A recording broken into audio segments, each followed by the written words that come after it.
Hi friends, இந்த வீடியோவில் நாம் லோக் அதாலத் மக்கள் நீதிமன்றங்கள் பற்றி பார்க்க போகிறோம். விரைவான நீதியை வழங்க லோக் அதாலத் அமைக்கப்பட்டது.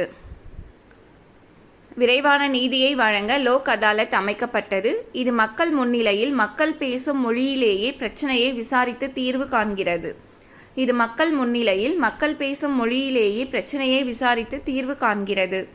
ஒரு ஓய்வு பெற்ற நீதிபதி, ஒரு சமூக பணியாளர், ஒரு வழக்கறிஞர் ஆகிய 3 பேர் கொண்ட அமர்வு இதற்கு தலைமை வகிக்கும். ஒரு ஓய்வு பெற்ற நீதிபதி, ஒரு சமூக பணியாளர், ஒரு வழக்கறிஞர் ஆகிய 3 பேர் கொண்ட அமர்வு இதற்கு தலைமை வகிக்கும். வழக்கறிஞர்கள் இல்லாமல் வழக்குகள் முன்வைக்கப்படுகின்றன. இந்த வழக்குகள் பரஸ்பர ஒப்புதல் மூலம் தீர்த்து வைக்கப்படுகின்றன. வழக்கறிஞர்கள் இல்லாமல் வழக்குகள் முன்வைக்கப்படுகின்றன. இந்த வழக்குகள் பரஸ்பர ஒப்புதல் மூலம் தீர்த்து வைக்கப்படுகின்றன. முதல் லோக் அதாலத் 1982ஆம் ஆண்டு குஜராத் மாநிலத்தில் உள்ள ஜூனாகத்தில் நடைபெற்றது. முதல் லோக் அதாலத் 1982ஆம் ஆண்டு குஜராத் மாநிலத்தில் உள்ள ஜூனாகத்தில் நடைபெற்றது. தேங்க்யூ.